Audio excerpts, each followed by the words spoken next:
hola. Desde la semana anterior empezamos a hablar de un tema prohibido, pero apasionante.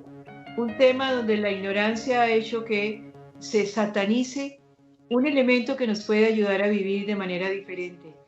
Con nosotros está el doctor Álvaro Zuluaga, botánico, biólogo, que experto en el tema de cannabis medicinal, que nos está abriendo el mundo, nos está abriendo la mente para entender qué le pasó a la historia de la marihuana o del cannabis. Y Álvaro nos estaba explicando al final del programa anterior de un doctor búlgaro que estaba recuperando el verdadero sentido de la marihuana y nos hablaba de unos elementos que tiene la marihuana que los tiene el cuerpo humano. Allí íbamos, Álvaro. Entonces, continuemos. ¿Cuáles son esos elementos en los cuales sintonizamos con el cannabis y que también lo tiene el cuerpo humano? Bueno, Gloria, te contaba en el programa anterior que el doctor Mechoulam y su equipo de investigación descubren que tenemos ese gran sistema que bautizan con el nombre de sistema cannabinoide endógeno o sistema endocannabinoide. Y resulta que ese sistema es nada más y nada menos que el director de la orquesta de nuestro cuerpo. Si cada uno de los sistemas corporales que componen nuestro cuerpo, llámese sistema nervioso, sistema endocrino, sistema cardiovascular, etcétera, son músicos de una orquesta sinfónica que somos, pues el director de esa orquesta sinfónica corporal es nada más y nada menos que el sistema cannabinoide endógeno. Si ese director de la orquesta no está en buena condición, si ese director de la orquesta no sabe llevar la batuta para coordinar el funcionamiento de cada uno de esos sistemas, eso que se llama o que denomina la ciencia médica homeostasis, que es lo que tengo aquí en mi gorrita, no va a ocurrir en nuestro cuerpo. La homeostasis básicamente es el estado de equilibrio, el estado de balance, el estado en el cual nuestro cuerpo no manifiesta enfermedad. Entonces, ese director de la orquesta debe dirigir a todos los sistemas para que esos sistemas trabajen en una sinergia perfecta. El sistema cannabinoide se encarga de eso, de que esa sinergia permanezca, pero además de eso se encarga de mantener nuestro cuerpo desinflamado, mantener nuestro cuerpo a los niveles de desinflamación óptimos y entre otras cosas, controlar, por ejemplo, la manifestación del dolor en nuestro cuerpo y la comunicación entre neuronas. Imagínate nada más y nada menos las funciones que tiene ese sistema. Esto fue censurado en las facultades de medicina. Tú hablas con un médico y normalmente jamás esto lo escuchó. Entonces, el doctor Mechoulam descubre que cuando ese sistema endocannabinoide se debilita, cuando el director de la orquesta pierde fortaleza y se le cae la batuta y tiene un desorden dentro de nuestro cuerpo, ¿cómo lo solucionamos? Pues colocando cannabinoides que produce una planta que son casi idénticos a los que produce nuestro organismo para compensar y volver a colocar al director de la orquesta en buena condición. Entonces, esa es la razón por la cual esa planta ofrece grandes beneficios a nuestro organismo, básicamente porque vuelve y fortalece, compensa, lleva el equilibrio nuevamente a ese sistema cannabinoide endógeno. Entonces, esta planta que te decía yo que es una farmacia completa, porque hasta el momento se han clasificado creo que más de 100 cannabinoides que contiene la planta de cannabis, cada uno de ellos con un efecto terapéutico muy específico, y que deben trabajar en sinergia para que logren un mejor efecto en nuestro cuerpo, pues imagínate tener la gran bondad de que una planta cumpla esa misión en nuestro organismo. Pero entonces, Álvaro, ¿cuándo el cannabis se vuelve elemento de marihuaneros? Es decir, ¿cómo poder marcar la diferencia entre la salud, la parte médica y la parte, dijéramos, que hace daño o que envenena o que enloquece o que vuelve a la gente drogadicta? Bueno, vamos a tratar de aclarar eso porque en mi ejercicio también yo he tenido que ver las dos caras de la moneda. ¿Cuáles son las dos caras de la moneda? Pues hablarle a una persona sobre las posibilidades que tiene con el cannabis, por ejemplo, para ayudar a calmar un dolor en un paciente terminal de cáncer y que uno ve como una persona que empieza a utilizar cannabis efectivamente logra controlar manifestaciones de dolor en su cuerpo. Pero también está la otra cara de la moneda cuando he tenido oportunidad de recibir a mamás que están buscando ayudar a su hijo que está perdido porque es que consume marihuana. Entonces uno dice, bueno, ¿aquí qué es lo que pasa? Resulta que también para que la gente empiece a tener un poco más de claridad en estos temas, la marihuana tiene un componente que siempre es como el diablito de la película, que es el tetrahidrocannabinol. dihidrocannabinol o el famoso THC. Hay alrededor de, se supera un número de 800 variedades en el mundo de diferentes tipos de marihuanas. O sea, es una planta que tiene muchas variedades. Hay muchas variedades, lo que te conté hace un rato, que se producen desde a nivel del mar hasta las altas montañas. Pero en esas tantas variedades que hay marihuanas donde ese THC, que es el cannabinoide o el principio activo que produce el efecto psicoactivo, si no estuviera presente en la planta, tú podrías fumarte la marihuana que quisieras, que no vas a tener ningún efecto psicoactivo. Es el THC, ese principio activo el que produce ese efecto. Pero no, entonces eso era lo que te quería explicar. Hay unas marihuanas donde está presente el THC en grandes cantidades, en grandes concentraciones, pero hay otro tipo de marihuana donde no está presente, o si está presente en unas cantidades ínfimas. Entonces, eso es lo que se hace que se clasifique el cannabis o unas variedades de cannabis como cannabis psicoactivo o cannabis no psicoactivo, por la presencia del principio activo THC. ¿Cómo se reconoce una persona? ¿Cómo puede entender cuál tiene y cuál no tiene?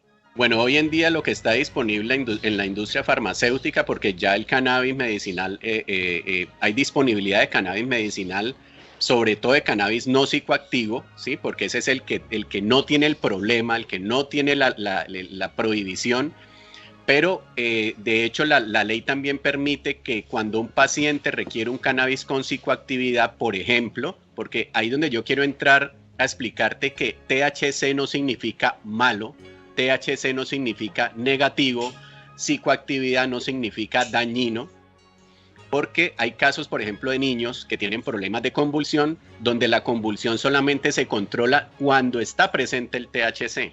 Hay niños que han probado formulaciones de cannabis donde no hay THC y no tienen un efecto positivo en el control de la convulsión, pero cuando consumen una preparación donde está presente el THC, la convulsión se controla.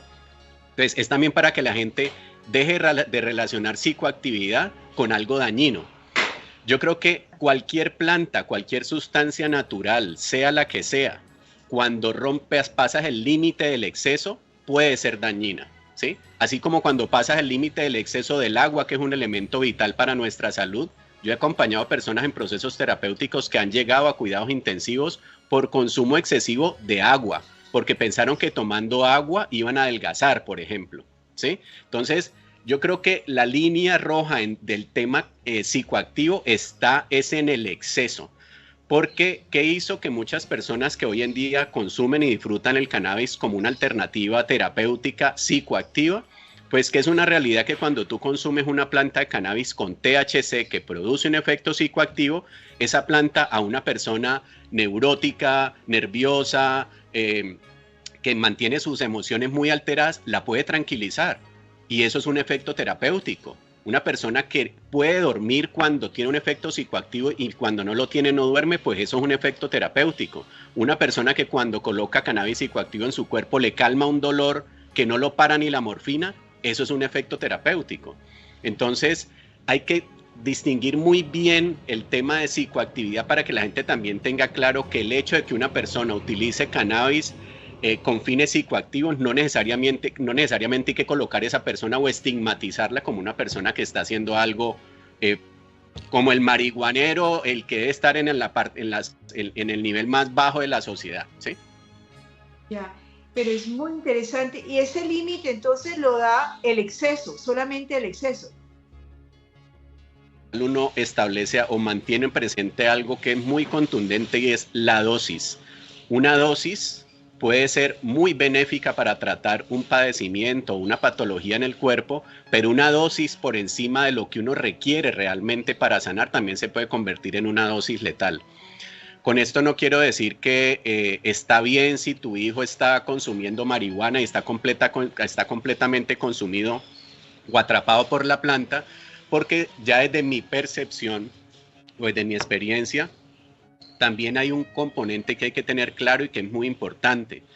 A la planta de cannabis la hemos irrespetado constantemente, al espíritu de la planta. Cuando tú me preguntaste en el programa anterior que si las plantas hablan y se comunican, sí, eso es una realidad. Yo me siento afortunado también por haber podido llegar a un punto donde a mí la planta me puede decir si le sirve o no le sirve a una persona como parte de un tratamiento. No solamente la planta de marihuana, todas las que tienen una capacidad medicinal. Tú le puedes preguntar a la planta si es lo que necesitas. ¿Cómo te contesta? ¿Cómo te contesta? ¿Cómo le escuchas? Mira, hay personas que utilizan diferentes herramientas, hablamos hoy en día de meditación, otras personas hablan de oración, otras personas hablan de ejercicios de respiración. Cuando tú estás en medio del jardín y te das esa oportunidad, que es una oportunidad maravillosa, y yo, parte de la propuesta terapéutica que tengo para la gente es, si usted tiene un jardín, métase en su jardín. Si usted tiene una finca, aprovéchela. Si usted tiene un parque en su barrio, vaya al parque. Si está cerca de un árbol, acérquese al árbol. Y es abrir esa sensibilidad, calmar la mente, entrar en contacto con ella, preguntar desde tu pensamiento, o inclusive a veces el ejercicio es más fácil si yo lo hago como si estuviera conversando con una persona, así te miren como el que está rayado en la cabeza, pero pregúntale, háblale.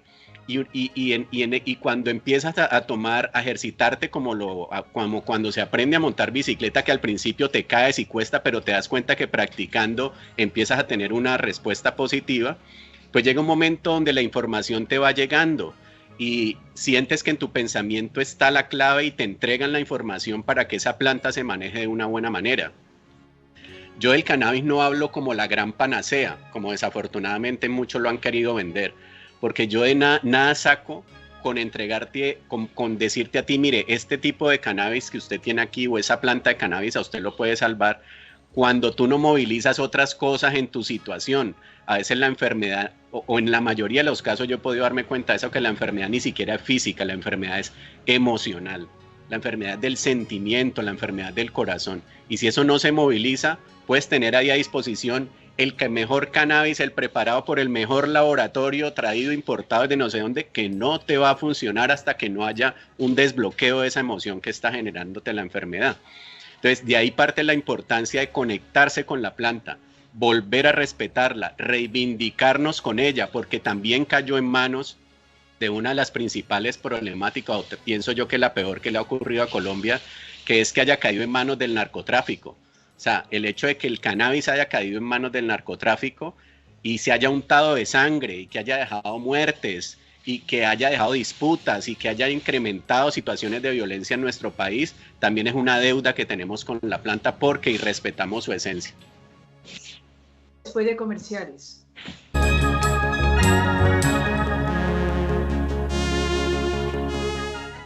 Álvaro, entonces la marihuana me sorprende como lo dices, se untó de sangre, se untó de ilegalidad, se untó de muchas cosas. ¿Se puede reparar ese mal, esa situación? Absolutamente, Gloria. Yo pienso que siempre los seres humanos tenemos la oportunidad de reparar todo el daño que por alguna razón o el desequilibrio que hemos hecho con la naturaleza. Simplemente, y digo simplemente porque es parte de un despertar que tenemos que mantener el propósito de hacer, y es reconectarnos. Cuando nos reconectamos con la vida natural, cuando nos reconectamos con la naturaleza y entendemos que la planta no es una cosa, sino que es un ser sintiente, inclusive un ser que tiene conciencia, que se comunica, que tiene inteligencia. Cuando lo vemos de esa forma, y también en el programa anterior creo que te lo decía, yo en mi vida he hecho este ejercicio, teniendo siempre esa disposición y abriendo mi corazón para en la naturaleza encontrar la presencia de Dios. Si yo encuentro la presencia de Dios en ese ser natural, pues lo único que puedo expresar hacia ella o en esa conexión con ella, lo único que yo puedo manifestar es amor y respeto. Entonces siempre hay una oportunidad para que cambiemos esa historia lamentable y llena de sangre que ha tenido también el cannabis en nuestro país y en los países andinos.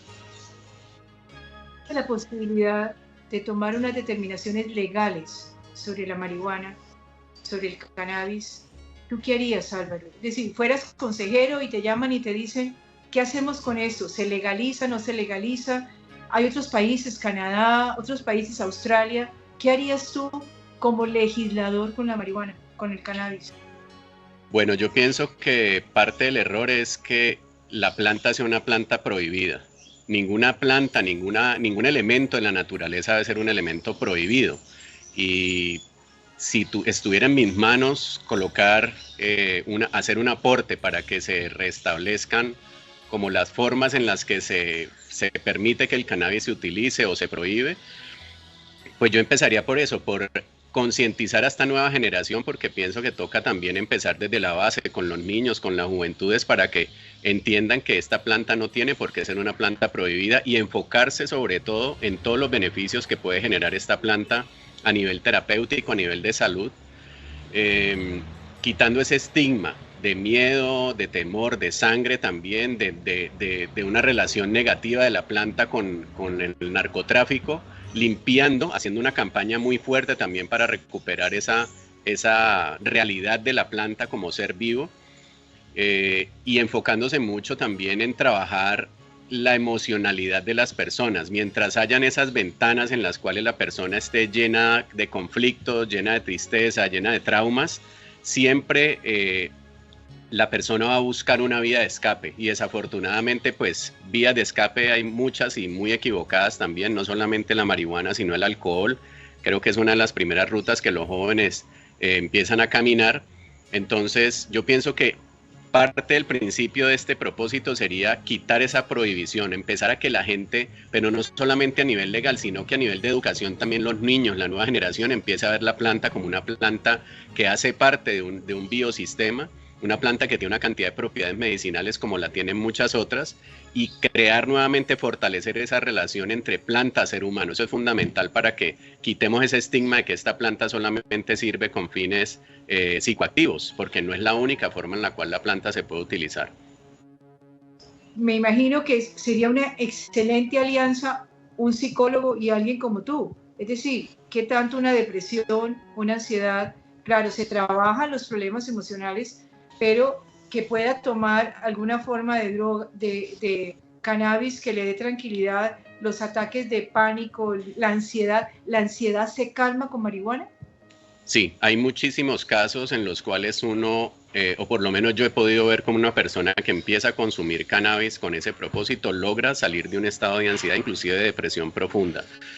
Con esto no quiero decir que es la herramienta principal. Yo siempre he planteado, mi posición es que el cannabis no es una panacea. El hecho de que una persona tenga a su disposición una preparación a base de cannabis no quiere decir que es su remedio fundamental, su remedio base. El cannabis debe hacer parte de una terapia integrativa. El cannabis por el hecho de tener cannabis dentro de la terapia no se puede descuidar todos los otros aspectos que son fundamentales para que una persona pueda salir de un estado de enfermedad física o emocional. Entonces vale la pena también quitarle todo ese gran peso, esa gran expectativa que se ha colocado sobre el cannabis o la marihuana medicinal, porque ella no va a hacer milagros. Si una persona no se dispone primero realmente a quererse sanar, puede tener la mejor medicina del mundo frente a ella que no va a tener el efecto que uno espera. Entonces debe hacer parte de un proceso en el cual haya una mirada integrativa, donde no solamente es el remedio como herramienta, también hay otras alternativas que pueden acompañar su proceso, una buena alimentación, un proceso de desintoxicación, no solamente física, sino también emocional, liberarse de todas esas emociones que a la persona la han llevado a un estado de tristeza, de ansiedad, de depresión. Entonces, vale la pena que el cannabis lo veamos como parte del paquete, como parte del gran espectro que puede estar ahí para ayudar a una persona cuando está viviendo una circunstancia como esa. Hoy se puede conseguir cannabis en Colombia legalmente, hoy hay manera de comprarla para fines terapéuticos, ¿verdad? Sí, ya lo que más encontramos disponible en el mercado, que muchas empresas o laboratorios que la trabajan, ya lo presentan como parte de un producto terapéutico, pero sobre todo de cannabis no psicoactivo, es decir, cannabis que no contiene ese cannabinoide del cual hablamos, que es el THC, y que también tiene un efecto muy interesante a nivel terapéutico. Sin embargo, yo también soy de la línea de que parte del respeto con la planta es precisamente no partirla, no tener que estar obligados a tener que separar esos componentes de la planta. De hecho, hay teorías que plantean que la mejor forma de utilizar la planta es cuando la planta está absolutamente completa. Por esa exigencia y por esa normativa, donde el THC siempre se vio como el demonio, como el diablito de la película, lo ponen a un lado y lo separan, terminan haciendo una partición de la planta en varios pedazos. y se habla mucho del famoso efecto entourage o efecto sinérgico de los cannabinoides, el efecto séquito, donde todos los cannabinoides, todos los componentes de la planta, cuando están juntos, trabajan como superhéroes que se ayudan unos a otros y se complementan unos con otros. Cada uno tiene una capacidad, una condición terapéutica. Cuando ellos están juntos y no se separan, tienen un efecto terapéutico mucho más poderoso que cuando se hace una separación.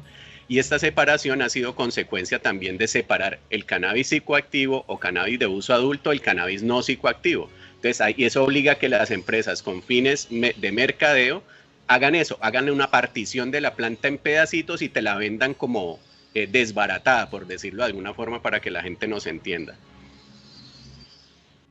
¿Se le quita gran parte de su poder? Claro, porque no es lo mismo que tú y yo trabajemos juntos en una estrategia, tú con tu experiencia, tú con tu conocimiento, yo con el mío, nos demos la mano para ayudarle a una persona, a que te toque a ti sola de pronto y no tengas la colaboración o la ayuda que yo te puedo presentar. Es la misma situación en las plantas. Yo no puedo coger una planta y partirla y separarla en pedazos y darte solamente uno de sus componentes. Por ejemplo, uno que se volvió muy famoso es el famoso CBD. Creo que es de lo que más ha escuchado la gente en el discurso canábico, el famoso CBD, que se relaciona con cannabis no psicoactivo. Es uno de los tantos componentes que tiene la planta, pero cuando lo separamos del gran contenido de la planta, ¿ese para qué sirve? Se utiliza mucho, por ejemplo, como sustancia calmante, sedante. Personas que no pueden dormir, que les cuesta trabajo conciliar o tener un sueño reparador, inclusive en casos de epilepsia, en episodio convulsivo, también ha tenido muy buenos resultados, sin querer decir eso que el THC no los tenga, o cuando está la planta completa no ocurra eso. Pero como te decía hace un rato, esto ha sido más una estrategia para hacerle el quite a la prohibición de lo psicoactivo y se ha llegado a eso de tener que desbaratar la planta en sus diferentes componentes. ¿Cualquiera en Colombia puede tener su pequeña parcelita o sembrado de marihuana y trabajarla? Sí, en el programa anterior te hablaba de la posibilidad de que cualquier colombiano puede tener un autocultivo con fines medicinales siempre y cuando ese autocultivo no tenga fines comerciales. Eso es importante que la gente lo sepa. Debe ser su cultivo personal y con fines de uso personal. Vale la pena también, Gloria, porque la gente pregunta mucho sobre, bueno, si yo consumo marihuana, yo me voy a volver adicto a esa planta. Una forma sencilla de explicar cómo funciona el cannabis frente a otras sustancias es que el cannabis en su totalidad es una sustancia liposoluble, es decir, ella tiene afinidad por la grasa, ¿sí? No por el agua. Hagan de cuenta una gotica de aceite que colocamos dentro del agua, ya queda ahí y no logra incorporarse o mezclarse con el agua. Esa es la característica del cannabis, ser una sustancia liposoluble, se adhiere muy fácil a las grasas. Esa condición hace que su ingreso en el cuerpo sea un ingreso que tiene dificultad porque nuestro cuerpo sobre todo es agua. Somos más agua que grasa, somos casi 70-75% agua.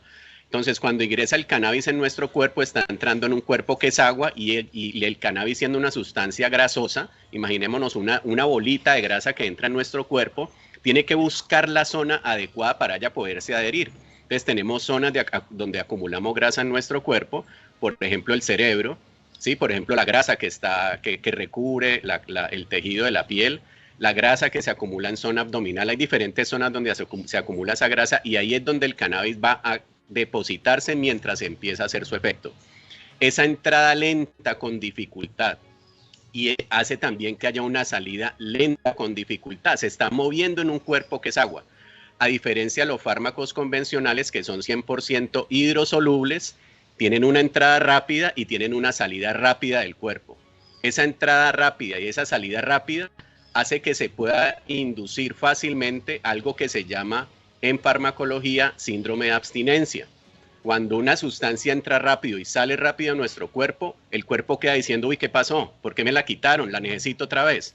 Mientras que una sustancia que entre lento y salga lento de nuestro cuerpo, casi que sale ahí en cuclillas, en punticas de pies para que nadie se dé cuenta, eso hace que el síndrome de abstinencia que puede generar el cannabis es bastante bajo comparado con el síndrome de abstinencia que puede generar cualquier fármaco que encontramos en el mercado hoy en día. Entonces es una característica bien interesante. Habría miles y miles de cosas para preguntarle a Álvaro. Lo voy a volver a traer, se los prometo. Tan interesante, tan interesante. Espero que hayan aprendido, que hayamos desmitificado todo esto que hay sobre el cannabis y que hayan podido disfrutar de una información de un verdadero científico.